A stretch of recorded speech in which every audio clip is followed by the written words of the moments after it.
Ja sam Đorđe, studiram psihologiju i oko 3 meseca vežbam transcendentnu meditaciju kod profesora Milije Petrovića. Želeo bih da preporučim ovu tehniku svakome, jer je vrlo u suštini jednostavna, jako učinkovita. Kod sebe sam primetio pojačanje fokusa, višak energije, nepotrebnost sna kao nekada. I moje očekivanja za ovo su bila mnogo manje nego što zapravo jesu. Znači, dobio sam mnogo više nego što sam mislio i što sam se nadao. I kroz svaki dalji dan vidim sve više i više, tako da je moja topla preporuka svakome da proba. Dragan Višnjičar iz Novog Sada, meditiram skoro godinu dana. Glavnu stvar koju mi je pružio je energija za svakodnevne obaveze. Meditant sam preko 30 godina, sad sam penzioner. Meditacije su mi donele iskustva da preživim životne probleme i da izađem iz njih i da se osvrnem, da im vidim trag i da nastavim dalje. Đukić Đukić, učitelj sam tehnike transcendentalne meditacije.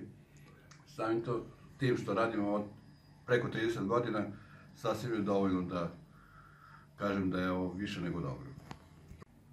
Ja sam Sanja Lauš, preduzetnik sam, meditiram transcendentalnu meditaciju od oktobra, znači svega par meseci, i već sam uvidela dobrobiti.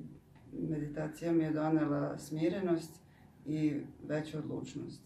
Sam Srećko Anđelković, po zanimanju sam diplomirani pravnik, bavim se muzikom, gitarista sam, kompozitor, učitelj gitare i sve sam obavljao sa velikom lakoćom zahvaljujući transcendentalnoj meditaciji.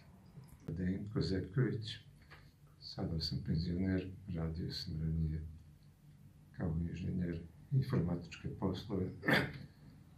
Meditacija mi je donela mnogo više stabilnosti u životu, mnogo šire vidike, mnogo lakše rešavanje problema. Kad sam imao probleme u životu, meditirao i onda sam shvatio kao da se rešenje problema ili vidi ili lakše prevaziđe. To je kao, znate, mutna voda, pa onda raščisti se i vidite gde ste nešto izgubili. Ja sam Marko Trutić, inače sam profesor u srednjoj ekonomskoj školi i profesor fizičkog.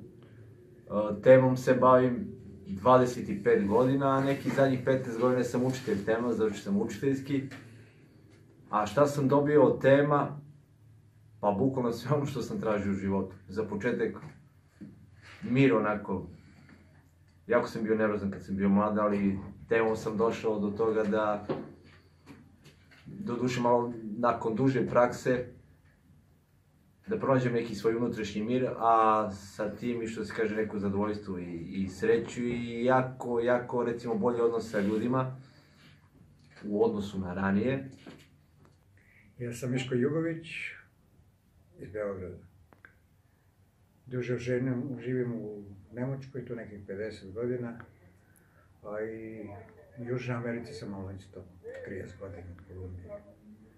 Pošto sam ja stalno na putu, ovamo, tamo i svuda, meditacija mi je veoma pomogla što se baš tih dugih putova radi. Tu možemo da se opustimo. Znači ne treba ni puno, čak ni puno spavanja ne treba. Ja sam par puta, 2-3 dana nisam spavao, meditiram i samo tu sam ponovo na ovo.